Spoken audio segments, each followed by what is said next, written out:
The recent ruling by the United Nations Human Rights Committee in favor of the Boere Mag may end up affecting the geopolitical future of nearly half a billion people. You see, precisely because of the timing of this ruling, a handful of right-wing Afrikaner militants and their legal representation may actually play a pivotal role in jeopardizing the entire geopolitical agenda of the so-called Global South and their battle with the State of Israel at the ICJ, which largely rests on the outcome of this case. Yesterday we reported how members of the Boere Mag, represented by the New Zealand-based Emeritus Professor in International Law, Hercules Boyson, just accomplished the unthinkable. They appealed to the United Nations Human Rights Committee with regard to the violations of their basic human rights during the decade-long trial they endured following their arrest in 2002. The committee consequently declared that the rights of the Boere Mag members were violated by the High Court proceedings and that the state must now compensate them appropriately. The fact that the Boere Mag won the human rights abuses case at the United Nations, one of the ANC's biggest cheerleaders thus far, was so astonishing that my head of research and I had to fact-check the ruling multiple times before making yesterday's video about it. And even then, we still struggle to believe it. A left-wing or far left-wing organization such as the UN ruling in favor of alleged far-right extremists against the darling party of Nelson Mandela, the ANC in South Africa. The question on everyone's minds,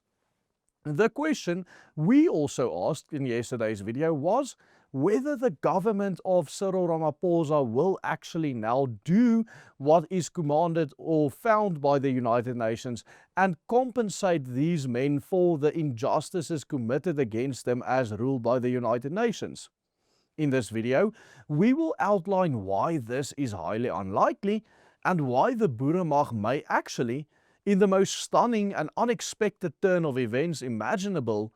end up being the stumbling block that caused South Africa's ongoing genocide case against Israel, also at a United Nations court, to fail. South Africa's case at the International Court of Justice was launched in December 2023 at the height of the war in Gaza, when the government of Cyril Ramaphosa formally accused Israel of violating the Genocide Convention. This application argued that Israel's military operations in Gaza constituted acts of genocide against the Palestinian people. In January 2024, the ICJ issued its provisional measures ruling, a critical early development in this case. The court did not rule on whether genocide had occurred, but it found that South Africa's claims were plausible under the Genocide Convention. Consequently, it ordered Israel to take steps to prevent acts that could fall under the convention and to allow humanitarian aid into Gaza. This ruling was widely interpreted as at least a partial legal victory for South Africa against Israel, even though the court stopped short of demanding a complete ceasefire. This particular ruling triggered a wave of global reactions. Some countries and legal scholars viewed it as a landmark assertion of international law against a Western-aligned state. Others, including Israel and its allies, rejected the allegations outright, arguing that the case distorted the definition of genocide and ignored the context of the war following the attacks on the 7th of October 2023, in which around 1,200 Israelis were killed. The case currently stands at a crucial procedural phase. Israel has just submitted its counter-memorial following multiple deadline extensions, and Pretoria is now expected to review that submission to decide whether to file a reply or move forward towards oral hearings. And the fact that the ICJ case between South Africa and Israel is currently at such a critical stage is precisely why the recent human rights abuses case won by the Boere Mag against South Africa at the United Nations Human Rights Committee now suddenly becomes pivotal in terms of South Africa's overall geopolitical standing, and in particular its position on the ongoing conflict in the Middle East. It must be remembered that both the UN's Human Rights Committee, which just reprimanded the South African government with regards to the Boeramag case, as well as the International Court of Justice, operate within the exact same United Nations legal framework on international law. In the midst of an ongoing war between the United States and its ally Israel on the one hand, and Iran and Hezbollah and some others on the other hand, currently dominating the international scene, South Africa now finds itself in a position where its refusal to adhere to the UN's demands when it comes to compensating and redressing the Boeramag members for abusing their human rights as judged by the UN could end up completely jeopardizing its case against Israel, also at the UN. Because if South Africa now ignore this ruling with regards to the Boeramag's human rights abuses, they thereby effectively act as if a binding UN treaty has now no jurisdictional authority over them, as many of the ANC supporters have already done on social media when the news broke. Then, this will also end up killing their ICJ case against Israel. Israel can then simply use this example to make the case that the very South African government that is accusing them of genocide before a UN court does not even hold itself accountable to rulings made by other UN bodies. If South Africa gains a reputation on the international stage as a state selectively implying international law, invoking it against their enemies such as Israel, while ignoring it at home when they are found guilty of human rights abuses themselves, then this entire case at the ICJ risks being reframed as nothing more than a political weapon from South Africa.